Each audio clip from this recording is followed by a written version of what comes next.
My name is Joanna Farrell. I'm 29 years old. 3 weeks ago, my own parents stood in a courtroom and pointed at me like I was a criminal. My mother called me an impostor in front of a judge, two attorneys, and half the county probate office. My father swore under oath that I had fabricated my military records, forged government documents, and manipulated an old man into leaving me his estate. But the moment the Pentagon letter was placed on the evidence table, the entire courtroom went silent. I still remember the smell of stale coffee inside the courthouse lobby that morning. My hands wouldn't stop shaking, even though I kept telling myself I had done nothing wrong.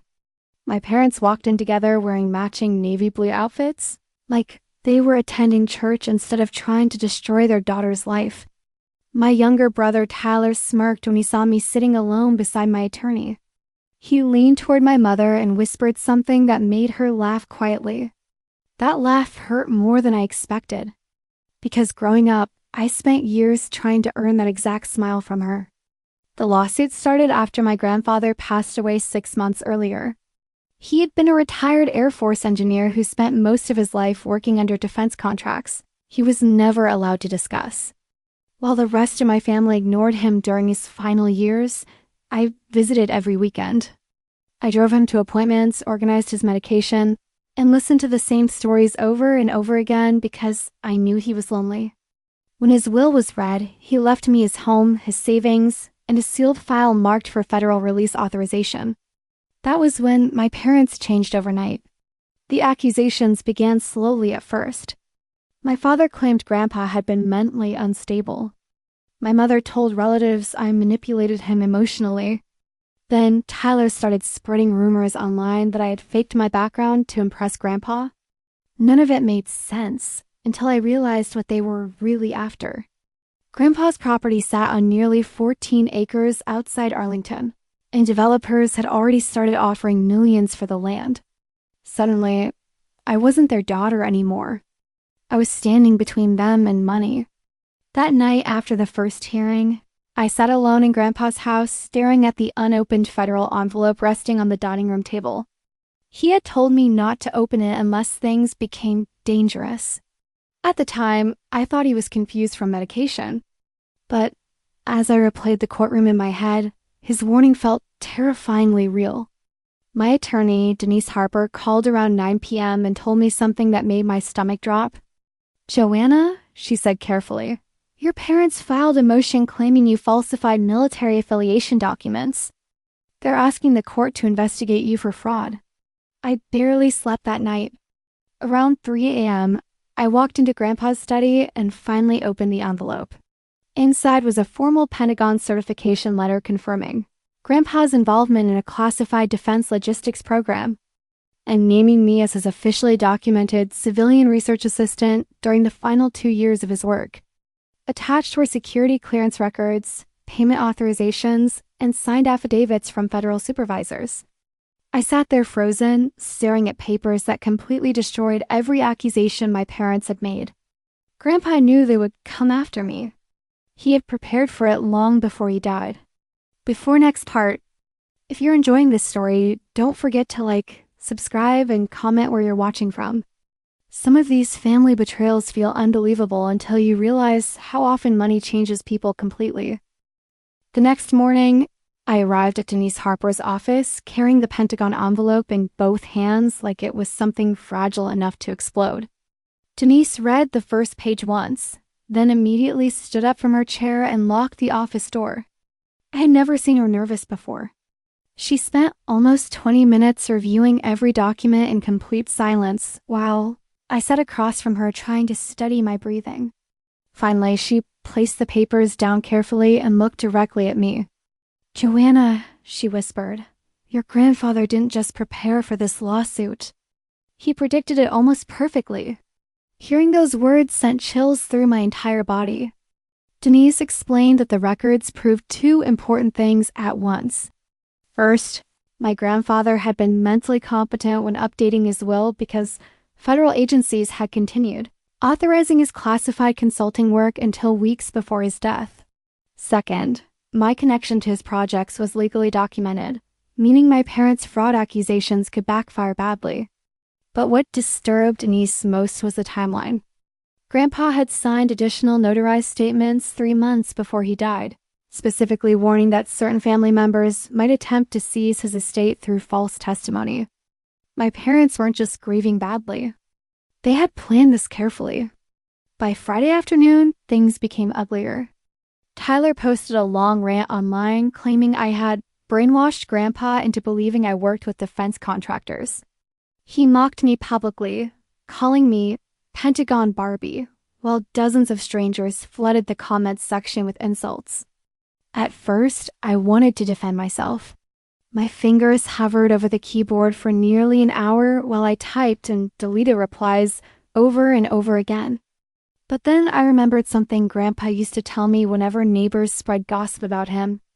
"Truth doesn't scream, Joanna," he'd say calmly. "Truth waits."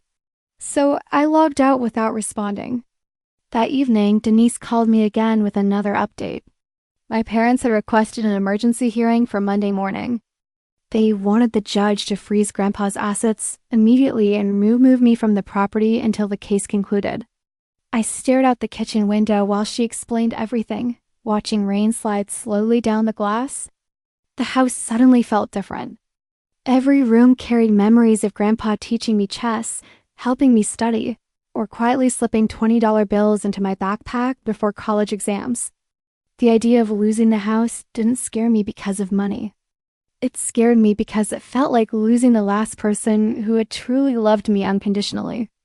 Late Saturday night, I heard tires crunching outside the gravel driveway. When I looked through the curtains, Tyler's truck was parked near the mailbox. My father stepped out first, followed by my mother. None of them knocked. Instead, they stood outside pointing toward the house while Tyler recorded videos on his phone. I stayed completely silent with the lights off, hidden behind the curtains while my chest tightened painfully. Then my mother suddenly shouted loud enough for the neighbors to hear. "You stole this family from us, Joanna?" She screamed. "Grandpa would be disgusted by what you've done." I wanted to run outside and defend myself. I wanted to scream every cruel thing I had buried for years about favoritism, manipulation, and emotional abuse. But instead, I stayed quiet and reached for my phone. I recorded everything from the upstairs window while Denise listened through speakerphone. When my father tried forcing the side gate open, Denise calmly instructed me to call the sheriff immediately. 20 minutes later, patrol cars arrived and escorted my parents off the property while Tyler kept shouting that I was finished. Watching the flashing red and blue lights disappear down the driveway, I realized something important. They genuinely believed they were going to win. Take a second to subscribe, and comment where you're watching from. And tell me honestly, at what point would you have cut your family off completely? Monday morning arrived colder than usual. The courthouse felt heavier this time, like everyone inside already expected something ugly to happen. My parents sat confidently beside their attorney while Tyler kept glancing back at me with a smug smile that made my stomach twist. I noticed my mother whispering dramatically to people nearby, dabbing fake tears from her eyes every few minutes. She wanted sympathy before the hearing even started. Denise remained calm beside me, organizing folders carefully while reminding me not to react emotionally no matter what happened inside that courtroom. The hearing began with my father taking the stand first. He spoke slowly and confidently, telling the judge that I had isolated Grandpa from the family and manipulated him during the final years of his life. Then he said something that made several people in the courtroom glance toward me immediately. He claimed I fabricated connections with federal agencies to intimidate the family into silence. Hearing my own father describe me like some calculating stranger hurt in a way I can't fully explain, it wasn't anger anymore. It felt more like grief. Like I was watching the final death of something that had already been broken for years. Then my mother stood up and made everything worse. She looked directly at the judge and called me an impostor. Not once, 3 separate times. She claimed I had forged military records and lied about assisting Grandpa with government projects.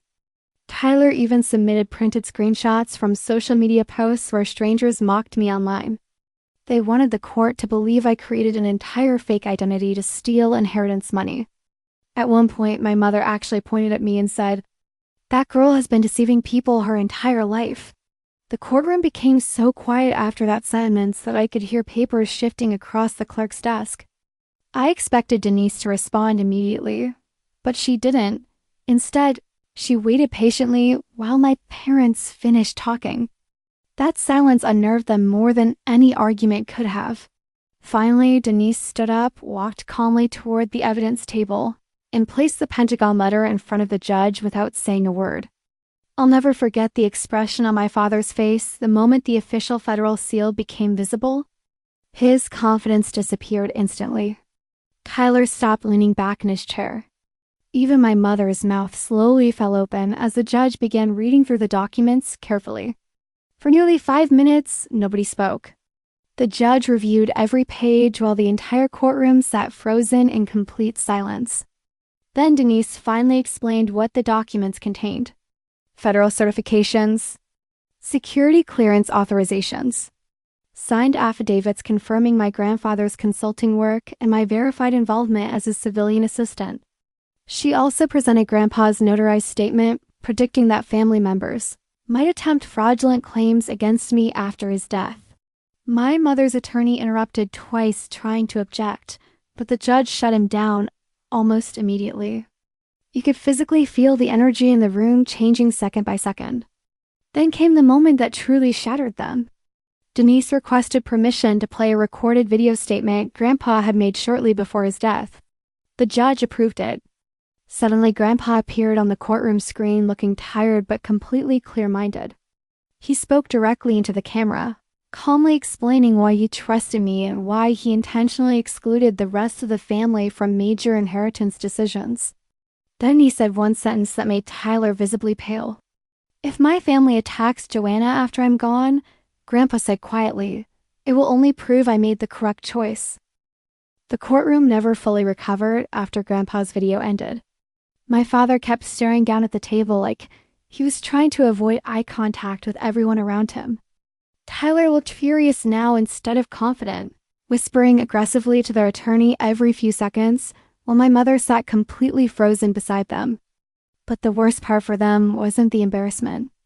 It was what came next. The judge began questioning their timeline carefully, comparing their sworn testimony against the federal documents Denise had submitted earlier that morning. Every answer they gave only made their story collapse faster. Denise remained incredibly calm during the entire cross-examination. She didn't yell or accuse anyone dramatically. Instead, she walked the court through every contradiction one piece at a time. My father claimed Grandpa had been mentally unstable, yet federal agencies had continued approving his consulting contracts. My mother insisted I fabricated my involvement, yet multiple Pentagon officials had signed verification statements confirming my role. Tyler claimed I manipulated Grandpa emotionally, but security logs showed I wasn't even present during several important will revisions. Watching their lies unravel quietly felt stranger than I expected. There was no satisfaction at first, only exhaustion. Then Denise introduced something I didn't even know existed. Grandpa had installed cameras around parts of the property during his final year, alive because valuables had started disappearing from the house. My stomach tightened immediately as footage began playing on the courtroom monitor. The video showed Tyler entering Grandpa's study repeatedly while nobody else was home. One clip clearly captured him searching through locked drawers late at night. Another showed my father removing document boxes from the garage without permission. The judge's expression hardened more with every second the footage continued playing. My mother finally broke down after that. She started crying loudly, insisting they were only trying to protect family property before things became complicated. But the damage was already done. Their attorney requested a short recess, and I watched the four of them huddle together across the hallway while Denise quietly reviewed papers beside me. For the first time in weeks, I didn't feel afraid anymore. I just felt detached, like I was watching strangers panic from very far away. At some point, I realized something painful but freeing. I no longer needed my parents to love me in order to survive. When the hearing resumed, the judge issued his preliminary ruling immediately. My parents' request to freeze the estate was denied completely. Then he warned them that knowingly presenting false testimony and fraudulent claims could expose them to serious legal consequences moving forward. Tyler's face went white the moment those words left the judge's mouth. My father tried speaking, but the judge cut him off sharply and instructed everyone to remain silent. The courtroom that once felt terrifying now felt almost weightless. Their control over me had finally cracked in public where everyone could see it. That evening, I returned to Grandpa's house alone while rain tapped softly against the windows. For the first time in months, the silence inside the house felt peaceful instead of lonely. I walked room to room slowly, touching old furniture, framed photographs, and stacks of books Grandpa used to reread every winter. Then I sat down at the kitchen table and made the quietest decision of my life. I contacted a security company the next morning, changed every lock on the property, transferred utilities fully into my name, and instructed my attorney to cut all non-essential communication with my family permanently. Over the next 2 weeks, everything my parents built their case on completely collapsed. Their attorney quietly withdrew from representation after reviewing the additional evidence Denise planned to submit. Tyler deleted every social media post accusing me of fraud, but screenshots had already spread everywhere. Several relatives who ignored me for months suddenly started sending awkward messages pretending they had never picked sides. I didn't respond to any of them. Something inside me had changed after that courtroom hearing. I no longer felt desperate to explain myself to people who were comfortable destroying me the moment money became involved. Then the final hearing arrived. My parents walked into court looking exhausted this time, almost unrecognizable compared to the confidence they carried weeks earlier. My mother wouldn't even look at me anymore. Tyler kept shifting nervously in his seat while my father stared blankly ahead like he hadn't slept in days. Denise presented the remaining evidence calmly, including property interference reports, security footage logs, and records showing attempts to access Grandpa's financial accounts after his death. There was no dramatic shouting match. No emotional speech from me. Just quiet documentation proving exactly who had been lying from the beginning. The judge's final ruling lasted less than 20 minutes, but it changed everything permanently. The estate remained fully under my ownership, and the court formally dismissed every accusation of fraud against me. Then came the part nobody expected. Because of the false testimony and fabricated claims, my parents were ordered to reimburse significant legal expenses connected to the case. Tyler was separately warned about potential criminal exposure related to unauthorized property access shown in the security footage. I'll never forget the silence that followed those decisions. My mother started crying softly while my father just sat there motionless. As everyone slowly began leaving the courtroom, my father finally approached me near the exit hallway. For a second, I thought maybe he wanted to apologize. Maybe somewhere beneath all the greed and humiliation, there was still a small part of him capable of acting like my father again. But instead, he quietly asked if we could find a way to settle this privately as a family. I looked at him for several seconds before answering. Then I told him the truth as calmly as possible. You stopped being my family the moment you tried to erase my life in court. I didn't wait for a response after that. I walked straight past him and out of the courthouse beside Denise while cameras from local reporters flashed outside the building. Apparently, the Pentagon documents had attracted far more attention than anyone expected. But none of that mattered to me anymore. What mattered was the strange peace settling inside my chest for the first time in years. I drove back to Grandpa's house that evening, unlocked the front door, and stood quietly inside the entryway listening to the silence around me. It no longer felt empty. It felt safe. About 3 months later, developers made another offer on the land surrounding the property. This time, I accepted part of it carefully under conditions Grandpa would have respected. A portion of the money funded a veterans housing initiative in his name, while the rest allowed me to restore the house completely instead of selling it away. I kept one thing from the courtroom stored permanently inside Grandpa's study drawer, the Pentagon letter that left an entire courtroom speechless.